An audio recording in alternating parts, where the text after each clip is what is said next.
Hello again, folks, in MAT-113. A bit of a late start here today. Just snowed again. I'm gonna have to get out there again and heave ho. Today is, February 11th. So we are starting chapter 2. And the forthcoming Monday, this doesn't really have any bearing on you guys, but just be aware the college should be inactive virtually or physically on Monday for President's Day. So I hope you have a very nice long Valentine weekend. Anyhow, before that, let's get the math on, right? Who doesn't want to do that, right?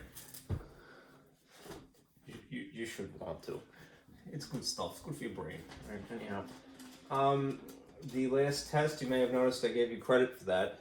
All right, if you can, please do take a look at test number 1. I uploaded it as a PDF. And it's a good practice. It's a summary, as I mentioned, of what you ought to know by this point. Anyhow, if you are so inclined, perhaps to separate out in your notes, building towards the second test, fold a little triangle divider here, and you could label it. We're going to start with chapter 2. If you look at the calendar, this next batch of assignments will incorporate chapter 2, and I want to say chapter 5. Let's see. Yeah, not all of chapter 5. It'll actually pick up again after the second test. But the chapter 2 and chapter 5 primarily. Anyhow, the packet that you should print, especially for today, I maybe have this diagram on hand. You could obviously, figure it out, in your notes if you want, however you do that. But I made this table because I wanted to be able to collect the terminology, the vocabulary, and there's a lot, especially in this section. We're going to be covering section 2.1 strictly. Believe me, it is enough for one day, because there's a lot to it. Anyhow, so that first page, right in the packet, maybe print 2 of them, because there's that much terminology, believe it or not. Right? I threw in here this diagram that I stole from your textbook because it explains the different parts of set builder notation quite succinctly. So, good place to start with that. Let's see, what else? And then there's an example that I'll walk you through here. I'm going to give you several, but this is the one that I'm going to project. And this is a diagram, just in case it comes up while you're doing your homework. All right, there's different labels, shall we say, for different types of numbers. All right, you've probably heard the term real number. Well, what does that mean? It's a separate category for right now from what would be technically imaginary numbers. And the only thing that you need to know about that is that an imaginary number is like the square root of a negative. All right, so don't even worry about it, but just realize that there are real numbers. And then that is a heading for what could be rational, that is what could be written in the style of a fraction, or what can't be written in the style of a fraction, known as the irrational numbers. All right, anyhow, this is how you might classify, if you'd like. All right. So have that out if you want to follow along, and we'll continue. All right. Now let me see if I can get this ready to rock and roll here.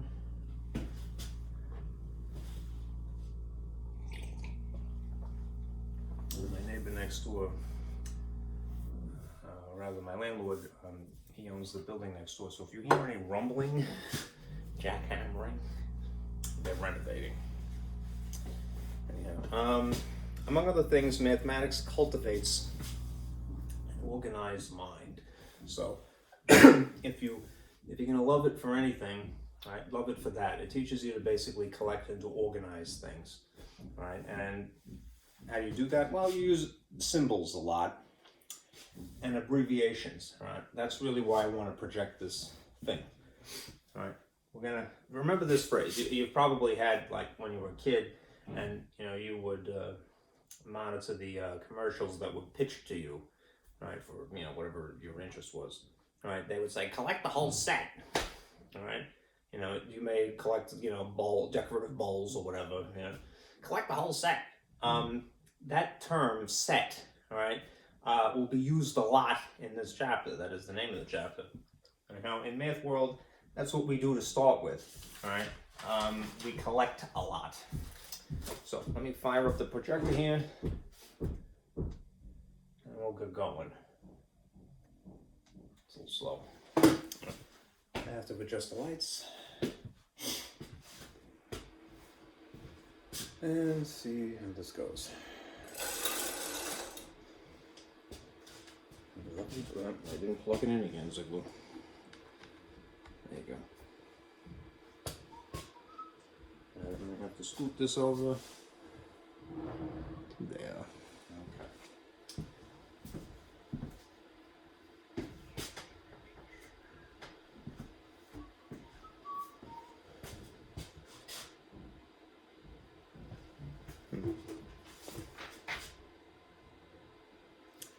February 11th, okay, Thursday, very good.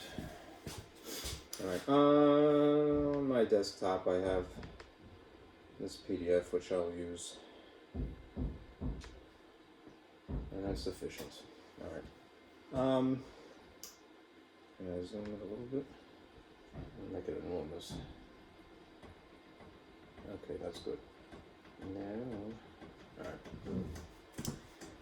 first things first. Alright, this concept of a set, and this is the way to start off. Okay. A set, which is usually symbolized as something in fancy braces here. I'm kind of over stylizing them. I hope it's making it more easy to see from far away. All right, is a collection, of numbers, what have you, items, objects, etc. Right, that are called elements.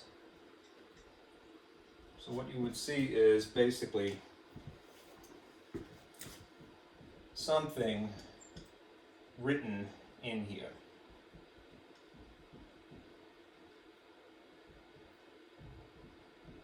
Inside fancy braces.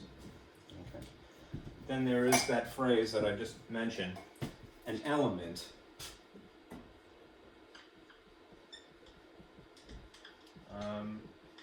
Which, if they're talking about them in a sort of general way, you will see this very stylized epsilon, right? It looks like an E, right? Well, that's where E is derived from anyhow, but it's called for technical, to be technical, a oh man, that's brand new, right? A lunated epsilon, right? To be perfectly technical.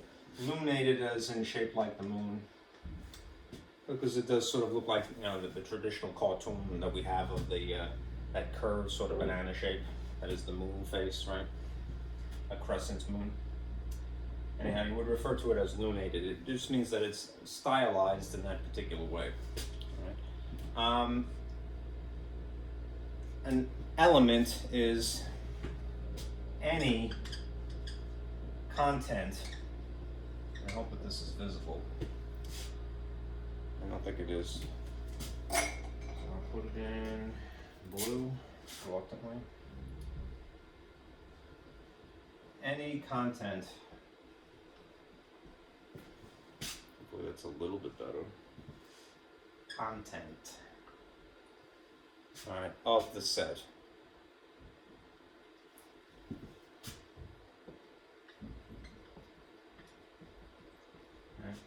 And just beware, these are separated by commas. So if you see commas, anything that is between the commas would be an element, right? Which is, typically doesn't have to be. It's usually a number because we're in math class, right? But it could be other things. Let's see.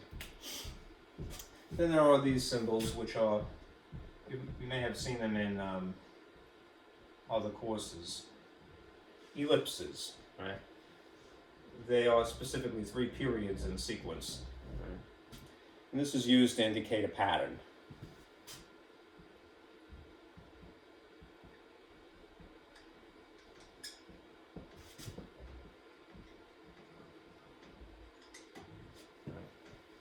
A pattern that follows in this manner. Either between or beyond.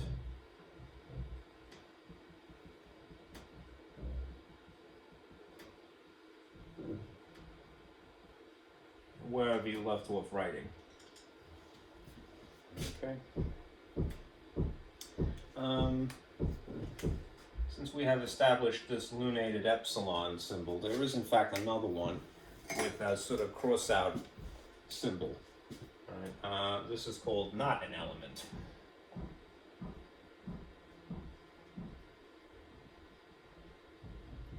Or it is indicative of that. You see a lunated epsilon as an abbreviation with a no smoking cross-out. All right.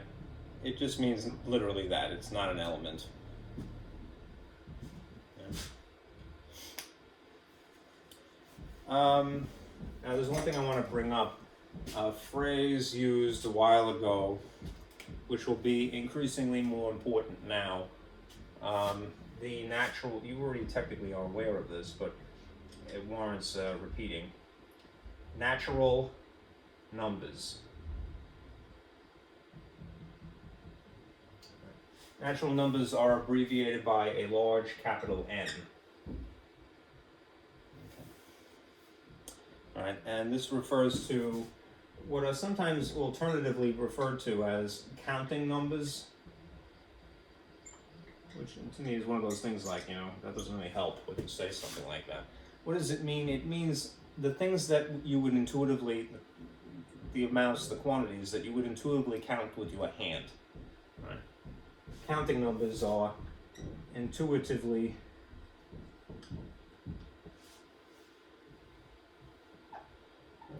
spell it correctly, intuitively counted on the hand.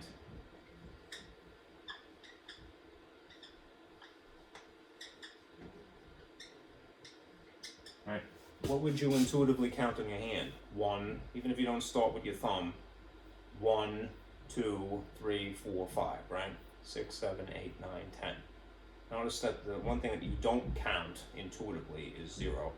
Right? You could make a symbol with your hands that implies that, but at least if you stick with the logic of our, distant ancestors, right? Why have a symbol, which is a thing, to represent nothing, right? Well, to do more complex math, you need a 0, but anyhow, natural numbers are the intuitively hand-counted numbers. Okay? That is the first batch of terminology, vocabulary that you would need to have under your belt, right? There are 5 more that I gotta give you, so I'm gonna erase this. All right, and then we'll move on to some examples and diagrams.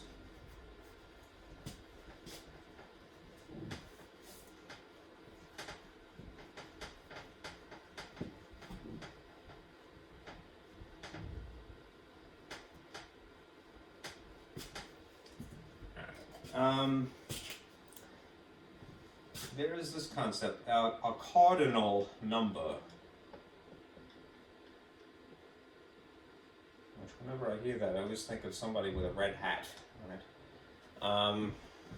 Anyhow, a cardinal number is abbreviated or implied by this sequence.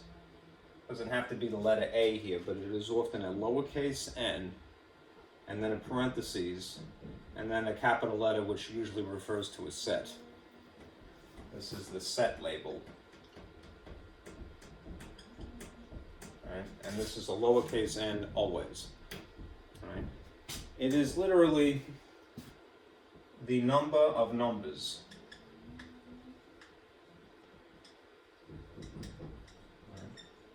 All right?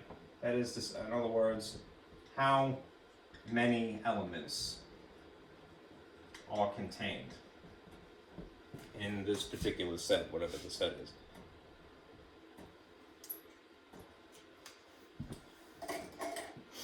And you might hear of this, one-to-one correspondence.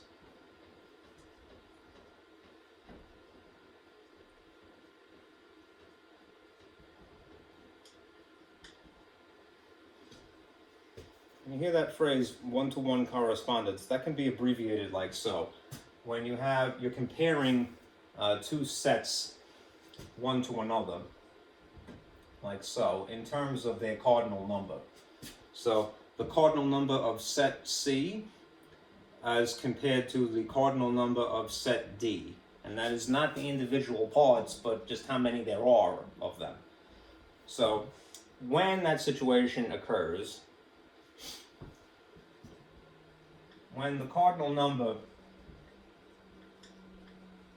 of a first set equals the cardinal number of a second set, they are referred to as equivalent. And they are said to have one-to-one correspondence. Okay? Then there are some special cases, right? You might come across something like this, an empty set.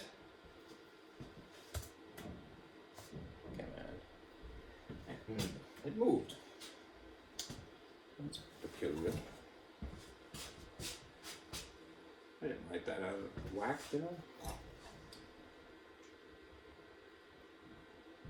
There you go. An empty set is signified by fancy braces again, but with nothing on the inside. It is literally empty, right? Alternatively, you might see this no smoking crossout, and to distinguish it from a regular zero, which is considered an actual thing. All right, the line that goes through the O is purposely overextended this way and this way. So just to differentiate it, all right, distinguish it. Make sure that you exaggerate that line. This is also sometimes called a null set, and that is a null symbol. Right? All right. It is literally a set with no contents. No elements. Just one sort of mistake people often make. Don't draw the null symbol inside this. It's either you use this or you use that. If you put the null symbol on the inside, it kind of looks like it's a zero, and that is a thing. It's representative of something. So to circumvent any issue, just use this or this. Can't use green, so I'm going back to black here. Then there is this concept, a universal set. A universal set is often abbreviated as a capital U, just like natural numbers are abbreviated by a capital N, right? This is, in theory, the set of all elements possible in a given situation. Think of it as being the entire box of Legos, right? If you ever buy, like for this Christmas, I had actually bought this. It's a cassette of like 500 Legos. It wasn't to make a specific thing, Right? It was just like the 1970s idea of Legos was that, it's like a variety of colors and shapes, right? And you could do whatever you want. Anyhow, that whole box would be the universal set. If you took several things out of them and categorized them according to just the red blocks, right, or the red pieces, never mind what their shape is, right, then that would be a subset of the universal set. Last thing is, there's this phrase you need to be conscientious of: inclusive.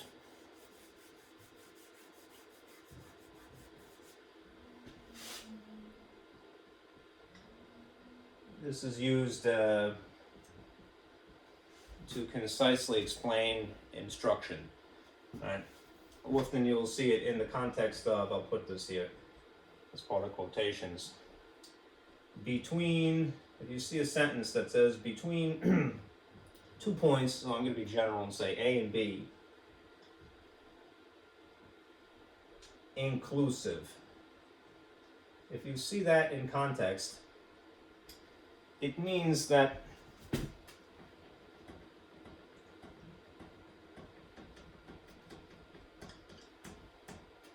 the endpoints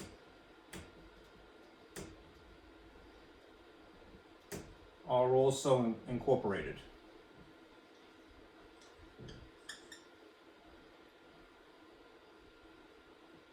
Included.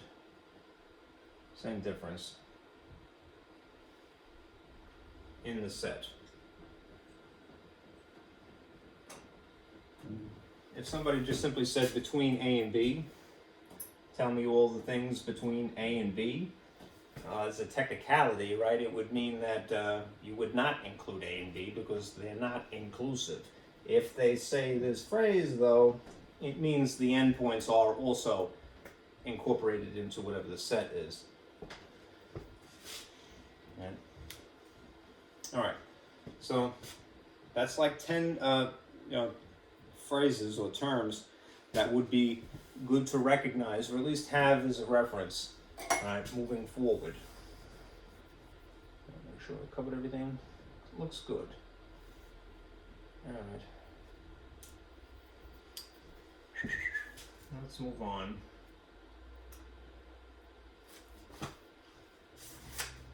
All right, let me draw you a diagram. And I'll turn this off.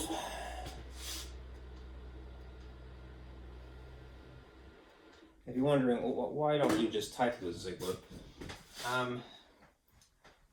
Because, and especially if you're going into the field of education to be a teacher, all right, you should have an activity of some sort for your students, right? Even if it's something that they simply are recording information, right? Don't talk at people, that's not a good thing, but if you illustrate, this is much better, all right? The physical act of writing something helps reinforce, all right? You will remember something more likely if you physically write it, all right? So, especially when it comes to things like terminology, it is a good habit, right, to get your students to do things like that. Just give them some structure, give them a scaffold, give them a diagram to fill in.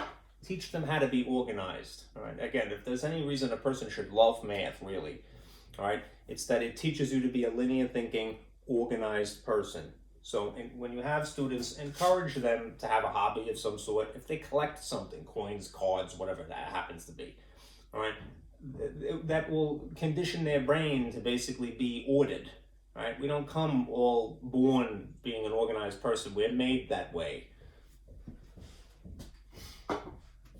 Anyhow, to summarize some information, all right, we have this concept of sets. Right, which again, very often are in these, always in these fancy braces, right? In theory, you can have a set that is defined as, referred to as well-defined, and that is the ideal situation, or likely not well-defined, which is not the ideal. and would be difficult to proceed with.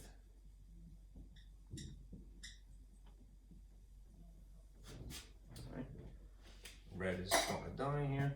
What is the difference between these? Well,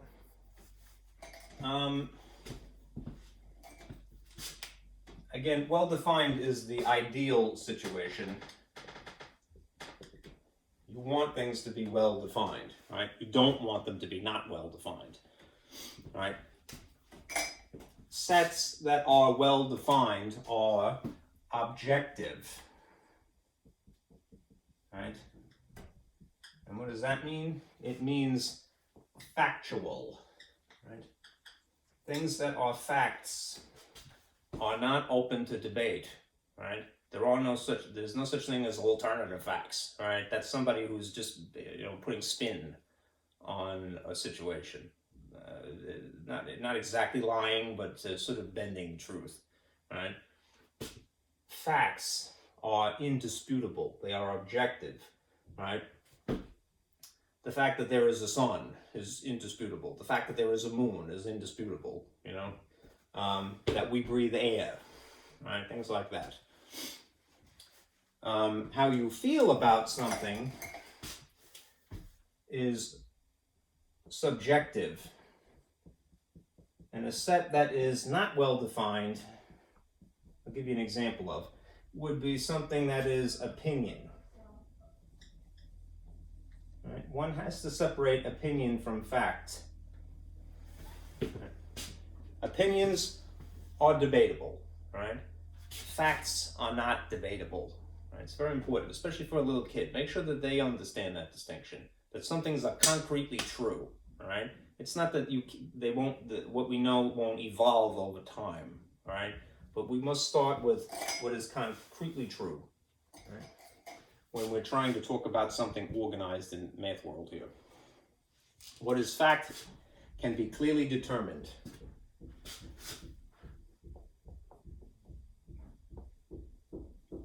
And that is the operative term there. Clearly determined. All right, for the sake of collecting. I'll give you an example now. I'll put it up here because I'm running out of space.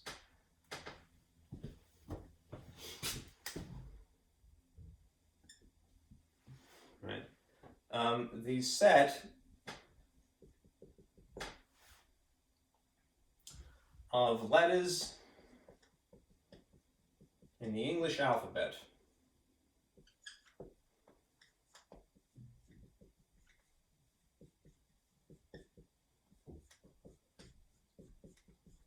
if you were going to, as a mental exercise,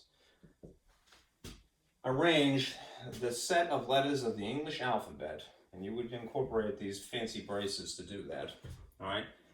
This is something that we have, it's a human-based thing, but it's not, natural. It's still agreed to. We have agreed, at least since a certain time in history, that there are exactly 26 letters in the English alphabet. That may have been different at one point, right? But here and now, it's 26, and that is indisputable, okay? So how would that look? Well, you would draw, as silly as this may seem, right, to collect it and organize it and simplify it in math world, right, fancy braces, right, and then list the elements of the alphabet that you all know, right, at least if you're a native English speaker, right, and separate those individual elements, those individual letters, by commas, up to the last one. A, B, C, D, E, F, G, H, I, J, K, L, M, N, O, P, Q, R, S, T, U, V, W, X, Y, Z. And now I get a piece of candy, right? I'm not making fun, I just feel silly as an adult person singing my ABCs, but it's good that I can prove that I still know them, right? Anyhow, this perhaps arduous task, right, of listing 26 unique items is the math world way of collecting and organizing and illustrating the set of letters of the English alphabet, right? You'll find that you will be doing that a lot, all right, in this chapter, at least, all right? Training your mind to basically write things in this more concise, abbreviated way, or at least as concise as possible. Anyhow, this is, again, these are clearly determined. This is the 26 letters that we have agreed to as being, that's it. There isn't any other, symbols to include in the English alphabet, at least in 2021. Okay.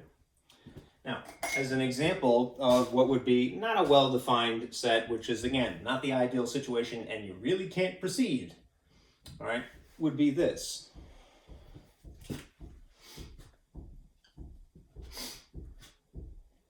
The set of tall people.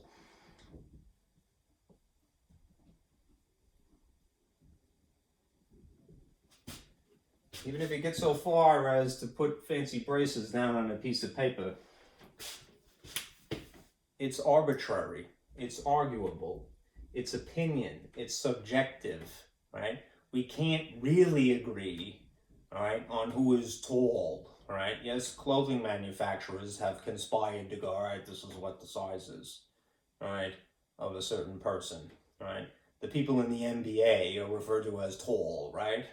But compared to what, Tall here in the United States may be different in some other place, right? Perhaps the average height of an American would be short compared to another place. So it's not clearly defined, and therefore one cannot really list those people, all right? If you imagine that task of listing all tall people, you'd be quite busy, all right? All right? Because it is an opinion, really, all right?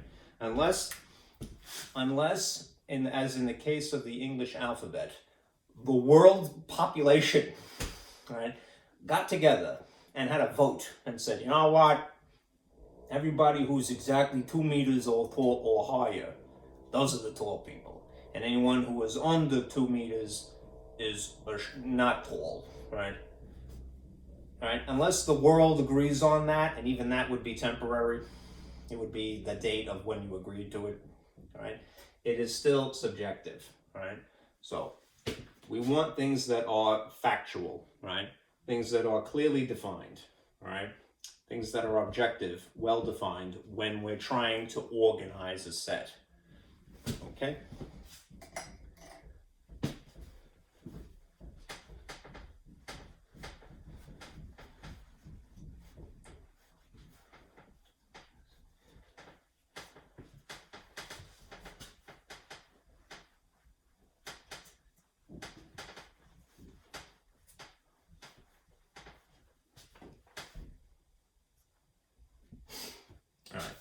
Here's another diagram. There are at least 3 ways to, shall we say, designate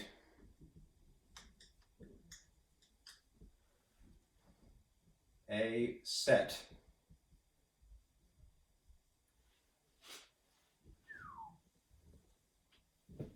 And I will try to confine myself while I draw this diagram to 3 equal places. So rip out my T-square here. I often have a problem with this.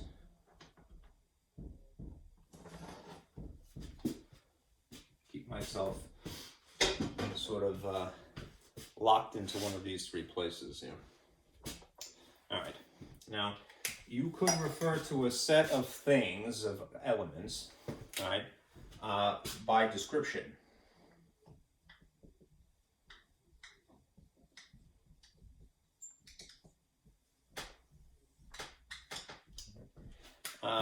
More likely, what you will see, and this is usually the exercise of section 2.1 and indeed of chapter 2, all right, you can see a set, you could designate a set, you could talk about a set, via roster.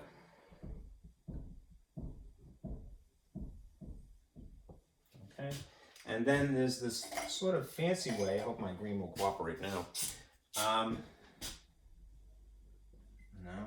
it's a brand marker. It doesn't work. This is a little bit better. The fancy way of referring to a set, which is known as set builder notation. It can be a little daunting at first because it's alien, all right, but you get the hang of it, believe me, after a while. All right, so descriptions, rosters, set builder notation. These are your options when you're trying to somehow illustrate, all right? So what are they in a nutshell? Description is completely verbal.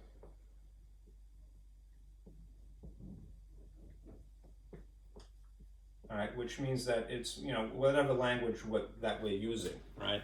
All right, just because you know, I live here, I'm just going to refer to things in English, right? But it could be any other language. It doesn't have to be English. All right, rosters are more symbolic, and that is why I would argue they are better, right? Because they're more universal, right? They don't have to be English, right, to convey that information. So these are something that employs symbols.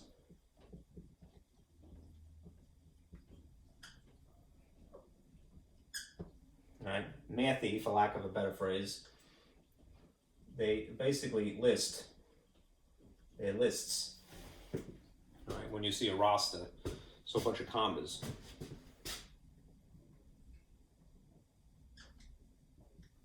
And then set builder notation is really the most formal way of referring to a set, right? It's the most mathy, shall we say. And isn't a real word, mathy, but I think you know what I mean. Math-like, right? Now, again, if you're following along, as I said, there's a page in here that I swiped, right? I'm going to draw what I need to in my diagram here, but if you don't like my explanation, here's a reference to set builder notation that will be available to you as a PDF, right, explaining the individual parts. Okay. Anyhow, let's give you some examples of a more descriptive verbal style of writing a set. All right.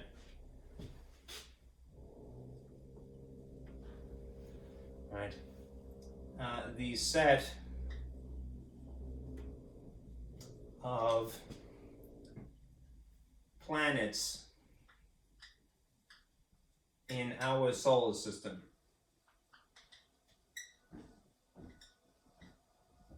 Right, that's pretty vague, right? But it does get the point across.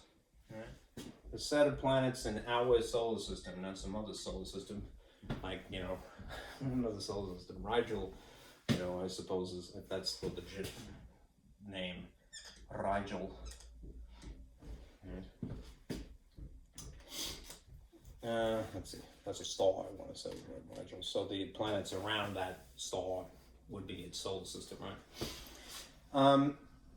Here's a completely verbal way of referring to something. It isn't very specific, all right? When you are listing something in roster style, and I'm going to do that with this, you have to be specific, right? That is, again, one of the qualifications here, right? Be well defined, right? Be entirely factual. So how would you do that? Usually, you don't have to 100% of the time, but usually to distinguish one set from another, you give it a capital letter as a name. All right, so if we're talking about a solar system, logically, it might be a good abbreviation to just call this S. Right?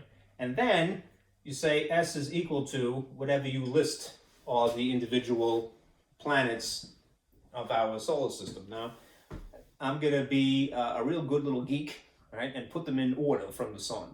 Right? So, Mercury, Venus, Earth, Mars, Jupiter, Saturn, Uranus, and Neptune. As much as I like Pluto, the last that I had heard, and this is an example of where we have to agree. The not the Americans, but the world, right, has to agree on a standard of what a planet is, right? That's a comma there. Okay. Mercury, Venus, Earth, Mars, Jupiter, Saturn, Uranus, Neptune, right? I do like the alternative. I don't like saying Uranus. That always got me mad. All right. Uranus is what I was taught, and I don't think that's silly, really. You know, it is what it is, right? It's a gas giant, right? Anyhow, waka waka. It really is, though. Uranus is a perhaps more eloquent way of speaking, all right? And then you don't get chuckles from people when you say Uranus, all right? Juvenile humor everywhere. Anyhow, Pluto is not included, right? Because in 2006, and again, that's the last time I was paying attention, the scientific community had agreed that, and they are the experts, of course, Pluto doesn't qualify as a planet for a number of different reasons, not the least of which its size. Pluto and its moon, and it has several moons apparently, at least 3, I think. The closest moon, Charon, right, is almost the same size as Pluto, right? So I mean that alone is kind of weird, right? So it's another category, right? Pluto is often referred to as a dwarf planet, so a separate category. Or I like this one, a Plutoid, right? Or a Plutino. I think Plutoid is quite cute. Anyhow, Mercury, Venus, Earth, Mars, Jupiter, Saturn, Uranus, Neptune is what we have in order to be, again, organized. All right, the planets of our solar system in the roster style. It is more specific, right? More clearly defined. All right. Now, just to show you how other symbols may play out here, and I'll put it above because I'm running out of space. If we were to now discuss Pluto at all, I'm going to put this above description. As long as it hasn't been changed in recent time, again, if the world community hasn't decided, okay, Pluto somehow meets the qualification planet by definition, right, that is it. So if somebody said Pluto was a planet, Pluto is not a planet, not an element,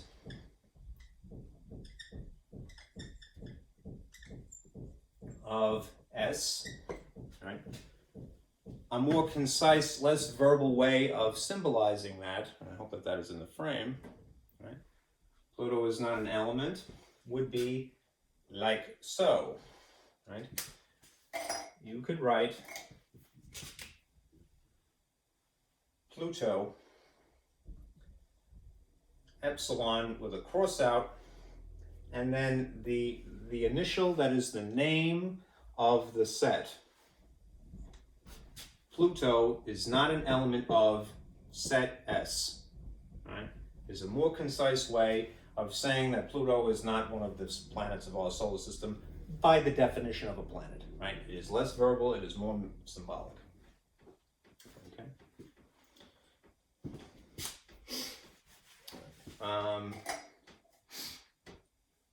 Now let's discuss the set builder notation, because again, you'll be perfectly fine with it after a while. It's a little alien if you've never seen it before.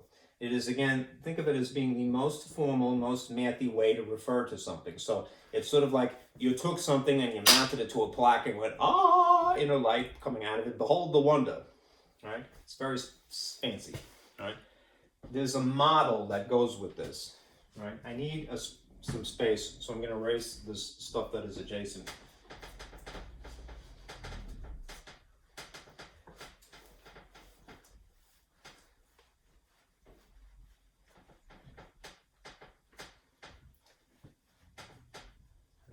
Set builder notation has a model.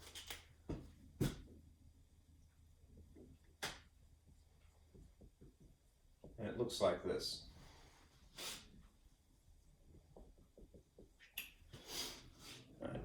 You have the letter, that is the name, of the set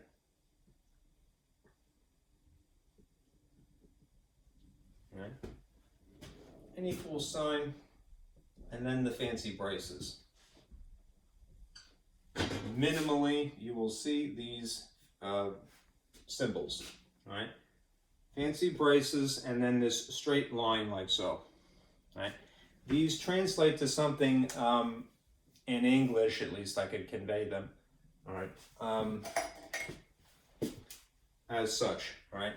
The fancy braces themselves, right, are this phrase, the set of, and then what follows it, right? A is, right, and A is the name of it. So you might say A is the set of. If you're just looking from here to here, right, you would read it that much, right? And then there's usually a letter written here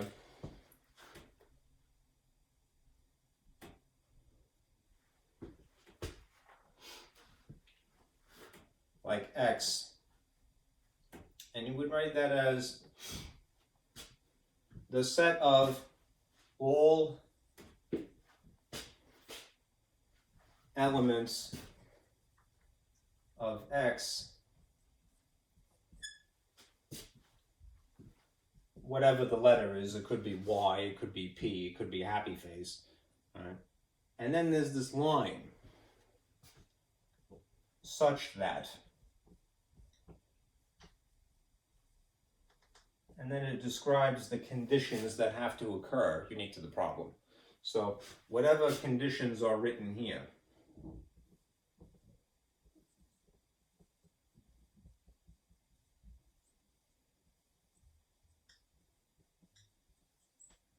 okay? So this is a scaffolding. This is a model that if you had to write something in set builder notation, start with this. Some capital letter equals the is, and then fancy braces, a little bit of space here with a letter, lowercase usually, right? A line, and then a lot of space here to describe the conditions that are unique to this problem, okay? I'm going to give you an example and we'll walk you through it in a moment. All right, so A is the set of all elements of X in this particular case, such that, and then you would describe whatever conditions have to be met. Right. Don't be deterred, all right? It'll make sense eventually. Let me erase this and then project an example, and we will go through it.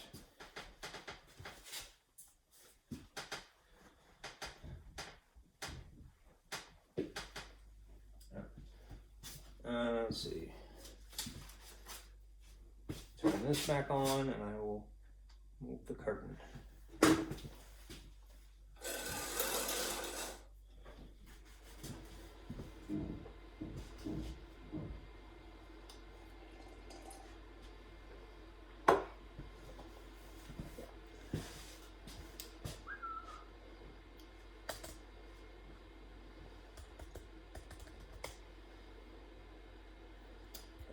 Here.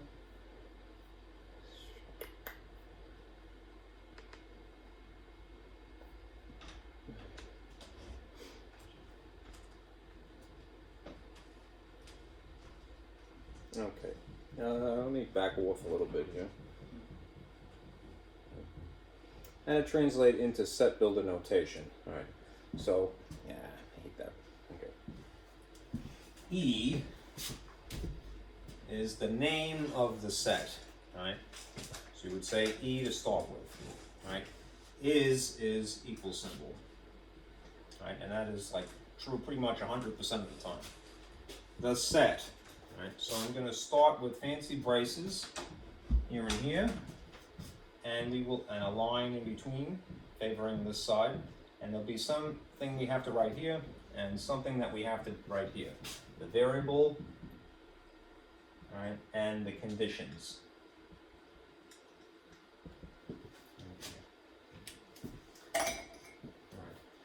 E is the set of all elements X. That's the variable in this particular problem, so I'm going to put an X here. Right? Such that is this line. X is a natural number. All right. Remember, I'm just going to put a thought cloud here for a moment. Remember the natural numbers. I've got to close the door over here because there's too much light.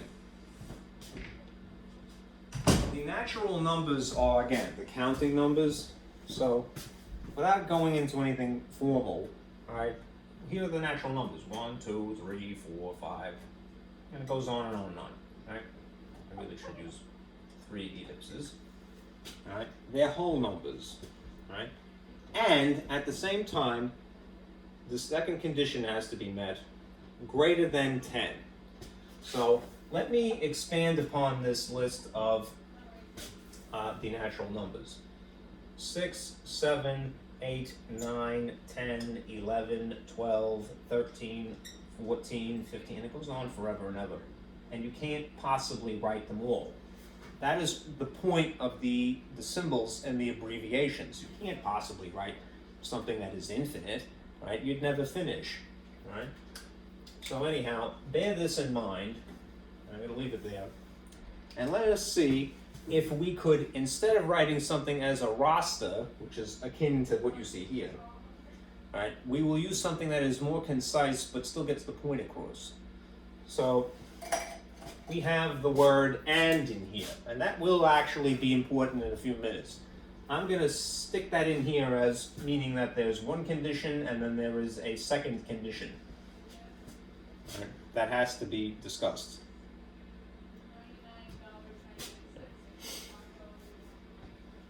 X is an element, without saying the word element, of the natural number, natural numbers. All right? If I rephrase this slightly, it might make it a little bit easier to decide what goes here. All right? X is an element of the natural numbers. All right? The abbreviation for that would be to incorporate that lunated epsilon symbol. X is an element of the natural numbers. Now, I'm not really here to, I can't ask you because you're not here, but I will still present the question. What is the abbreviation, the letter, that we have for the natural numbers? Capital N. So, X epsilon n means X is an element of the natural numbers. That's really slightly more verbose way of referring to this fragment of the sentence. All right. I'm going to change the color of this for a moment, just to not make it competing with what we're talking about here. And now we need to describe the second set of conditions that have to be met simultaneously. All right. It is a number greater than 10. So in this instance, this fragment would be X is a number greater than 10. I'm already starting to abbreviate. Greater than 10 would be that sort of arrow pointing that way, right? So I'm going to just take X and these symbols to concisely compact into this portion of the conditions.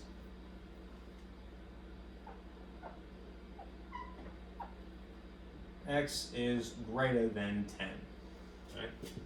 What you see here, more or less outlined in red, is the ultra fancy set builder style of talking about what is a description here, right?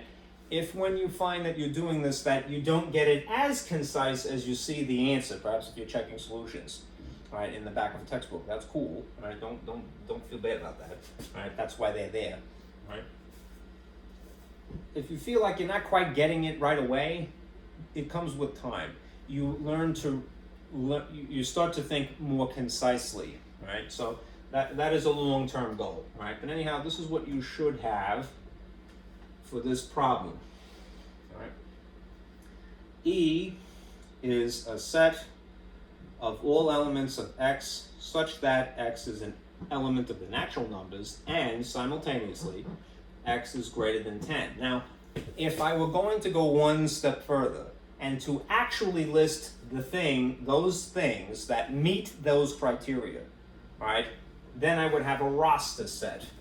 So under here, I'm going to put a roster. I'm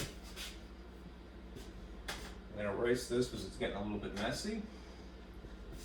And I'm going to save what I have here. All right, this is set builder notation. And now down here, I'm going to put a roster to represent the same information, but more specifically. All right. If I, instead of using set builder, opt for a roster, I would have to list the things that meet those conditions. So in this list of 1, 2, 3, 4, 5, 6, 7, 8, 9, 10, and so forth, where would it start, right? If we're just talking about the natural numbers, it would start with 1. But if we have to meet the added criterion, all right, of things that are bigger than 10, where would I actually start in this problem?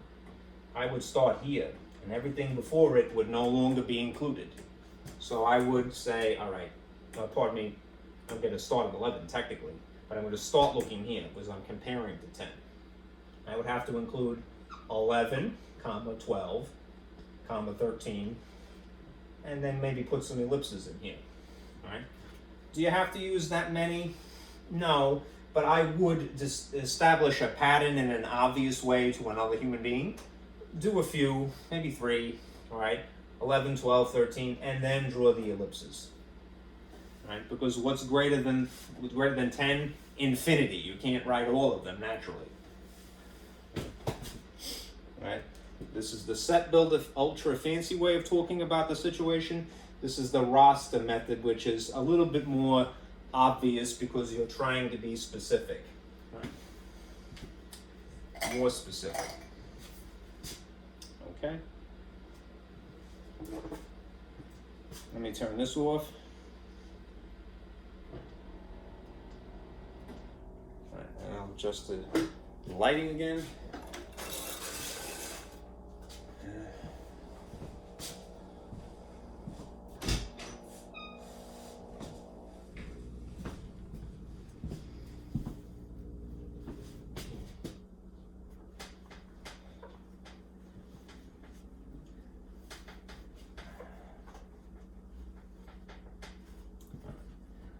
Now, there's 3 situations that are worthy of comparing.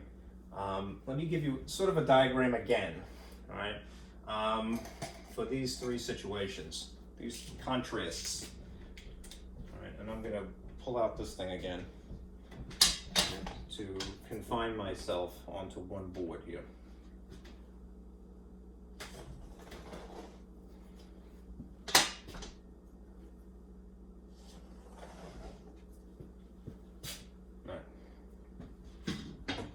The first thing to take into consideration is this concept. There are what are referred to, nah, you know what, this is probably not going to fit.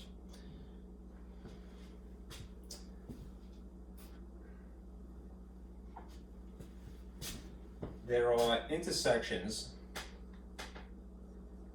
to be mindful of, and this will become more important when we get into Venn diagrams. Intersection as a concept. And then there is union.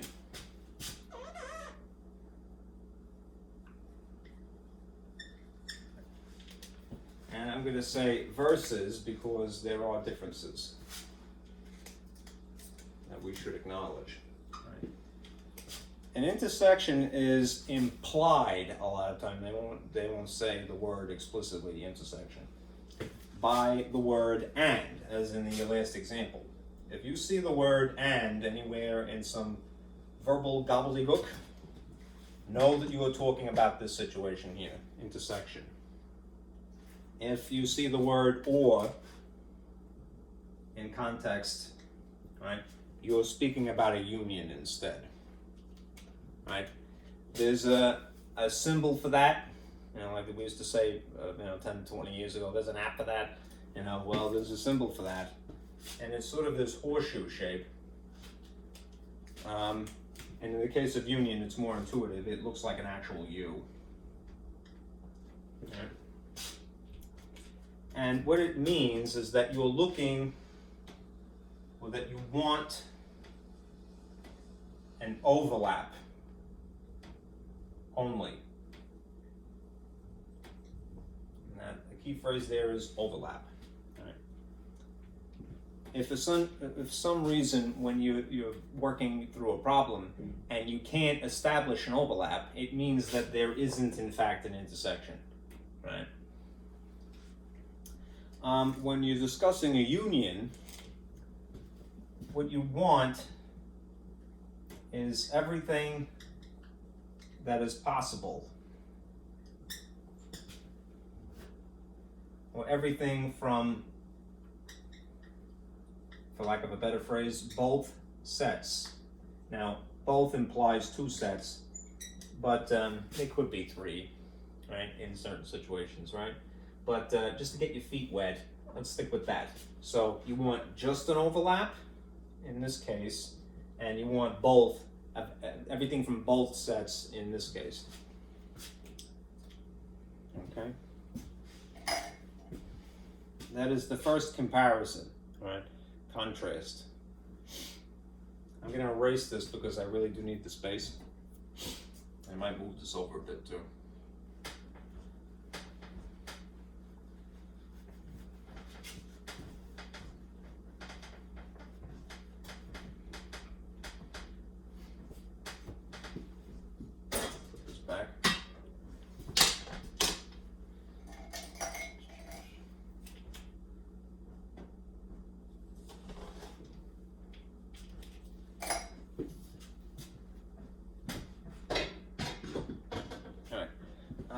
A second contrast worthy of our time is this, that there are equal sets by definition,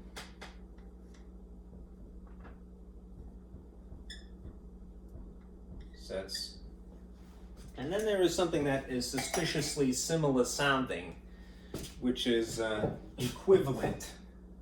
And I kind of alluded to this before. One-to-one correspondence implies an equivalent. Anyhow, there are distinction. There is a distinction, and we must be aware of it. Equal sets are by default equivalent.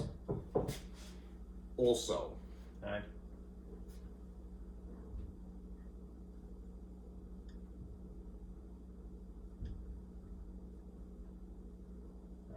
But not the other way.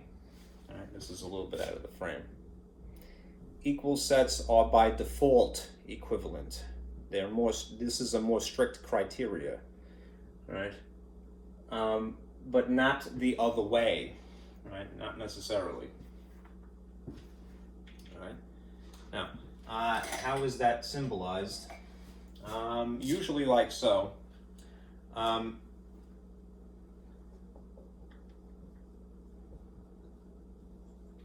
It's symbolized as, again, referring to a capital letter as the name of the set. And it's just a freestanding capital A, and I hope that this isn't too much glare, so I'll turn that light on.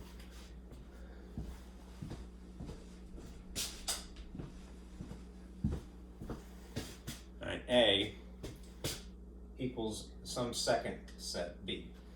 All right, this means that in the most literal and explicit case, all right, instance, A is this, right? Is equal. Right? If, on the other hand, we're referring to something as only equivalent, even though those sound synonymous, right? It would be symbolized like this.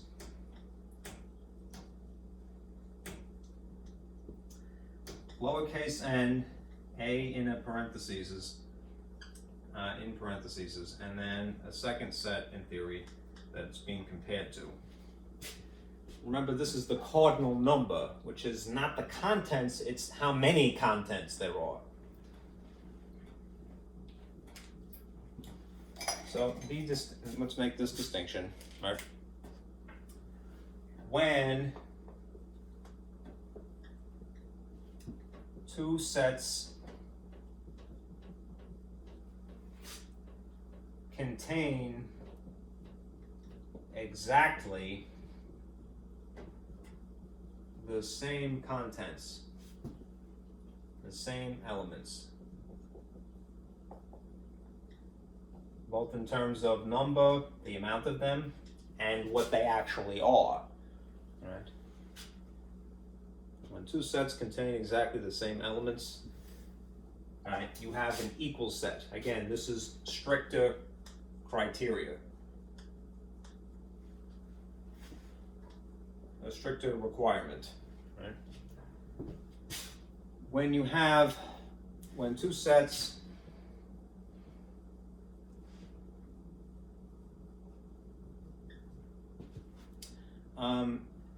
contain the same number of elements,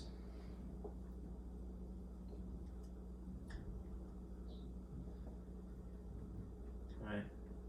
That is the cardinal number of the first is equal to the cardinal number of the second, right? They are equivalent. Again, by default, if two sets are identical, really, then they are also equivalent, but not the other way, right?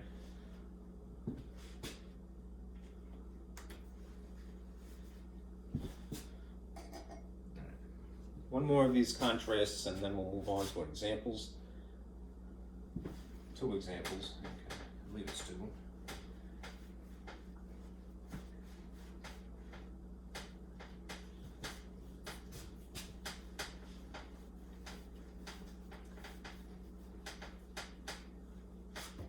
More.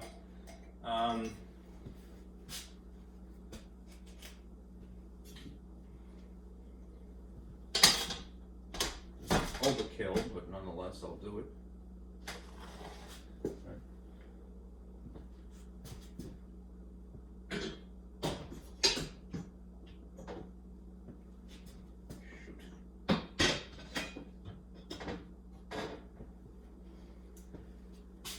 Finite sets.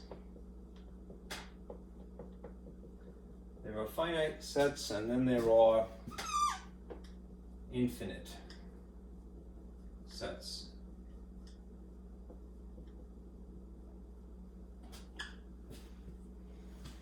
Right. A finite set contains either nothing. There's two possibilities. Either 1, nothing, or 2, a limited number of elements.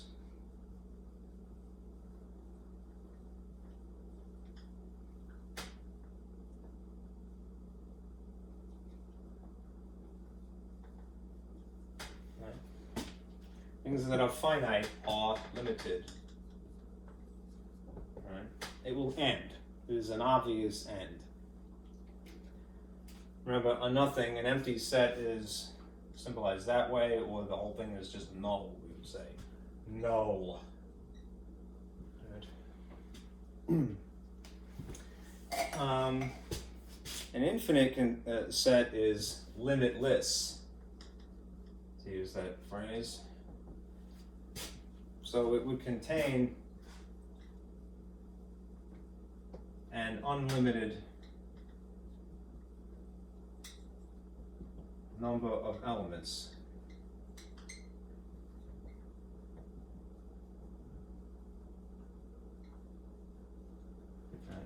The example of that the classic example of that would be the natural numbers once again.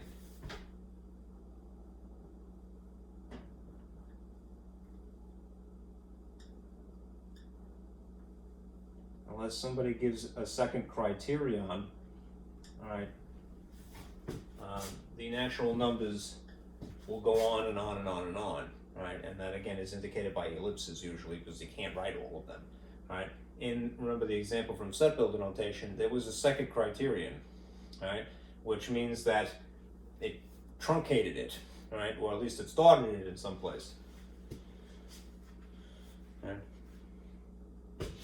it was still infinite in technically speaking. Let me just point at this really quickly. All right. All right. The set is, again, when it was listed, right, does have those ellipses, which means that it would be infinite, but at least it starts in some place. Right? That would still be an example of an infinite set, that example. All right? Anyhow, the natural numbers are the classic example of an infinite set in general. Right?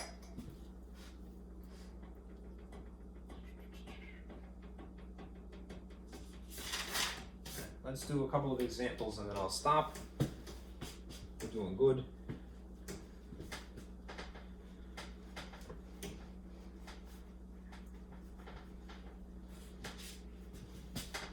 This is the kind of subject, especially if it's alien to a person, that it's better in small doses, you know, which is why I broke it up the way I did on the calendar. All right. Now what we're going to do is we're going to translate as an exercise.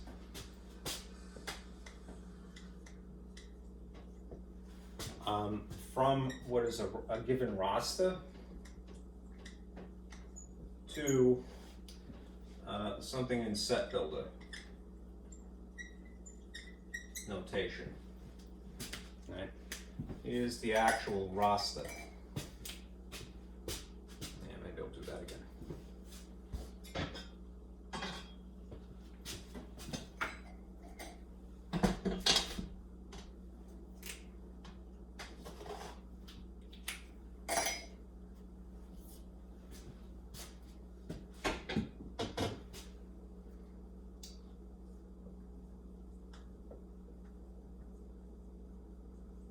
One love, one heart.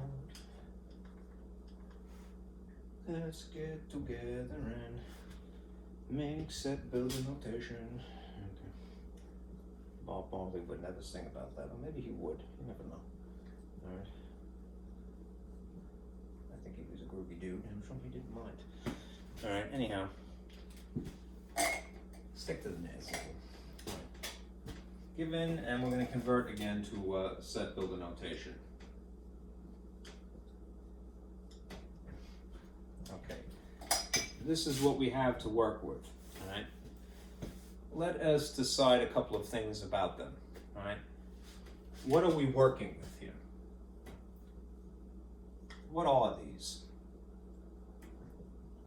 That's kind of a vague question, right? But are they whole numbers?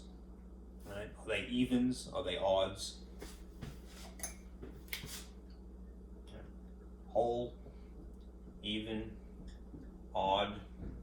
Right? Are they integers? That's another story.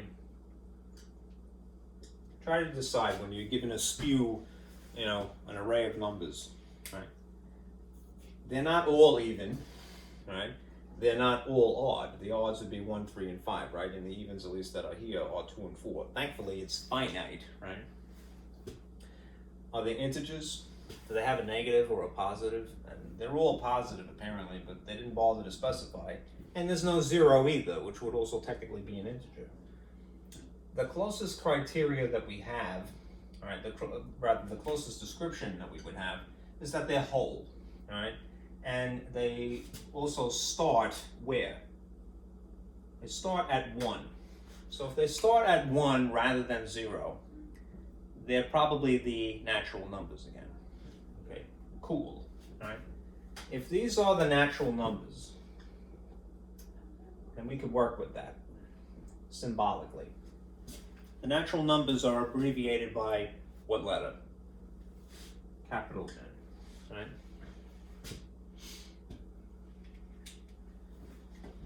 So, if we're going to write this in set builder notation, let's borrow the model that we need, and we'll fill it in slowly but surely. The name of the set is already designated. So, when we're translating the set builder notation, we're not going to deviate from that. We're just going to go, all right, B is equal to. And then there's going to be fancy braces, and at minimum, this line. Right, remember that is the line such that, at least that's how you would read it in English, right? Over here, we need to have a variable, a letter. That isn't this. And then after this line, the conditions that describe the situation.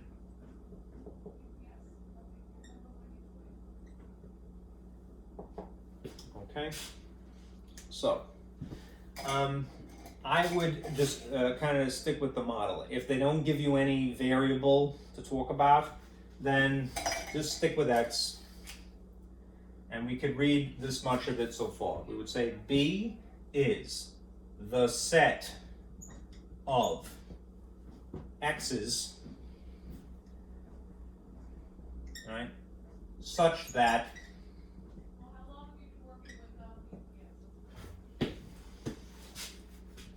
X is an element of the natural numbers, right? If we were going to say X is an element of the natural numbers, we're going to expand upon this just capital N here. We would say X is an epsilon, a capital N. X is an element of the natural numbers. That is as concise as we can possibly symbolize that, right? Now it's not enough to simply say that though, because the natural numbers we just got through the discussion are infinite, right? Are these infinite in this example? No, they come to a screeching halt right there, right? All right, 5. So if that's the case, all right, we have to put some extra criterion in here, right? That has to be met. And I would stick with and for right now. So and is going to be fitted in here. And then we will insert the extra criterion. All right. All right. What does this go up to? 5. Right? If the situation stops at 5,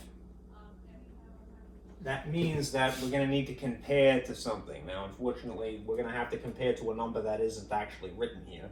What is the next logical number after 5? 6, right? So, X is less than 6, right? If we take this and we kind of dumb it down even further, chop it up, right, into its most essential, most symbolic, least verbal way of speaking about it. And then what we would do is we would say X is less than 6, right? The roster is more specific, right, because it gives us the actual elements, 1, 2, 3, 4, 5. But this is a fancier way, again, just think of it that way. It isn't better, it's just an alternative, right? The only thing that is maybe potentially more efficient, and that would make it better, is that you wouldn't have to list anything. Right? As long as, provided a person is comfortable with these and conditions, right?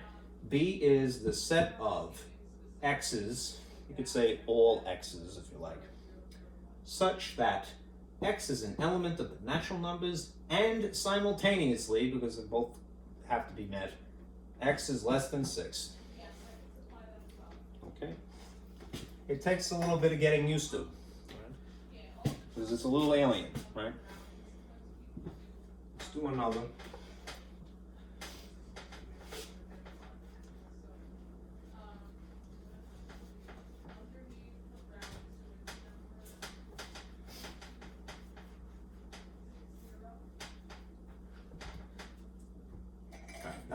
Suppose we were going to go the other way.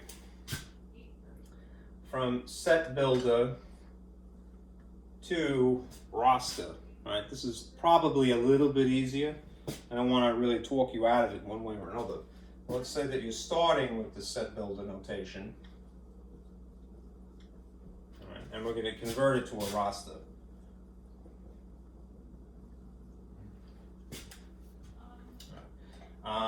Suppose that you are given the set A, and it meets these special conditions. X such that X is an element of the natural numbers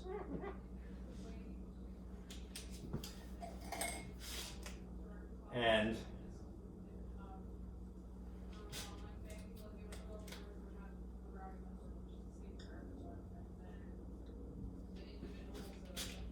X A is the set of x's such that x is an element of the natural numbers, and meaning that they're whole numbers, thankfully, no decimals, no fractions. All right, is what that really is. The benefit of that is knowing. The benefit of knowing that is, and x is essentially, we have to be a little bit more precise here, but between, all right, 2 is one boundary and 8. That is how you could read it when you see inequality symbols like these, right? There is just one other situation that I would have to throw in here, right? It is in between these, but in the case of 2, its relationship to 2, there is also an equals here, which means that 2 would be what? 2 inclusive, right? Which means that 2 cannot be excluded, right? So what is this telling us? The translation here is that these are whole numbers, essentially, starting from 1. All right, so when I put A equals and then I list them,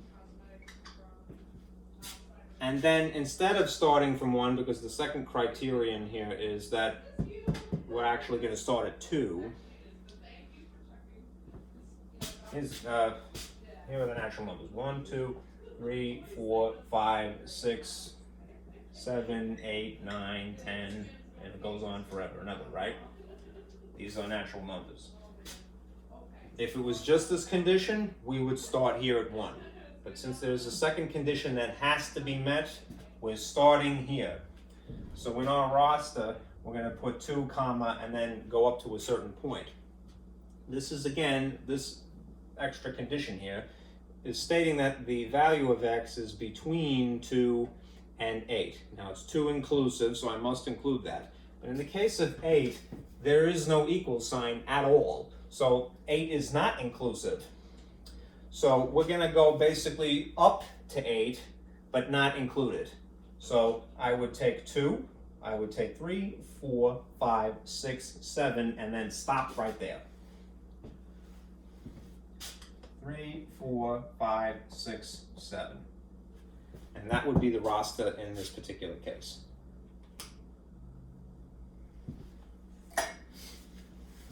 Okay. One more for the sake of illustrating equivalent and equal.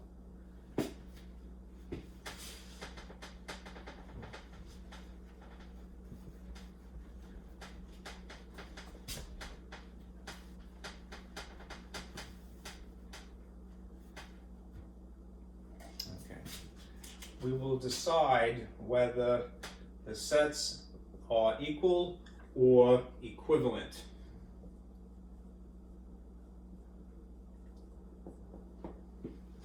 Remember, if something is equal, it is automatically that as well by default, right? But not necessarily the other way. Right? So if you were given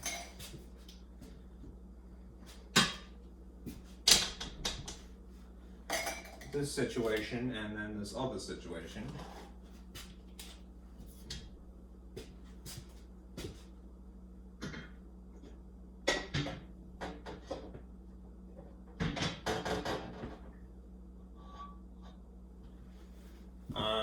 two sets, this will be problem A, shall we say, a set A with these contents, elements 1, 2, 3, and then a second set B with these contents, A, B, C. And then over here, let's call this problem B, a set A, which is 1, 2, 3 still, and then a third set C, which is 3, 1, 2. Right? Let us decide. All right. Now, almost immediately, that doesn't really improve things. You could, when you're comparing what is in red here, all right, these have the same number of contents. 1, 2, 3 things, 1, 2, 3 things. But they are different, right? This isn't a 1, that isn't a 2, and that isn't a 3. This isn't an A, that isn't a B, and that isn't a C. So at best, which word or phrase would be used to describe the situation? These are merely equivalent.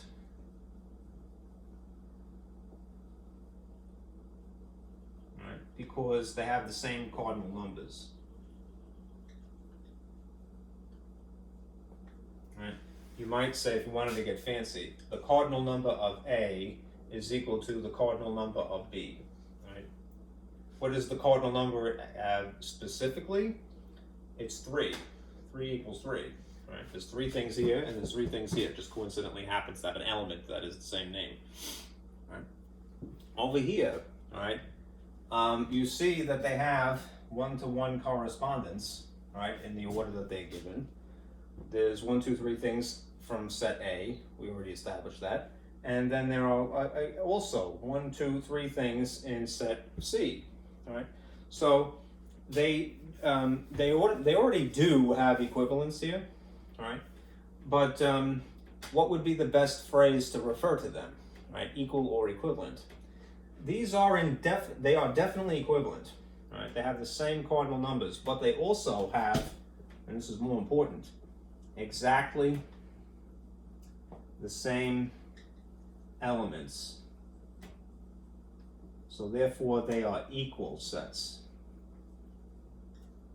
All right? The order is not important. A person would reasonably go, well, they're out of order, you know. Doesn't matter. All right? At least not in this case. Right? You could arrange them in any order that you want. They're not part of an ordered pair even. Right? So these are equal. Equal sets in spite of their disarray here, and these are equivalent only. Okay? So that is that.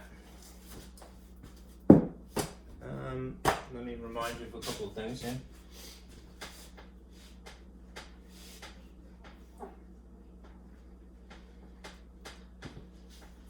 All right, for homework, naturally, if we're up to on schedule, and we should be, all right, just continue to work in my lab. What you want to do is section 2.1. All right, that's all that got covered today was just section 2.1, and as you can see, it's quite involved. Anyhow, do section 2.1 in my lab, and then everything is copacetic. All right, you're good to go. All right. Thank you guys for sticking with me. Have a very nice Valentine's Day, hopefully. All right, and I'll see you again on Tuesday.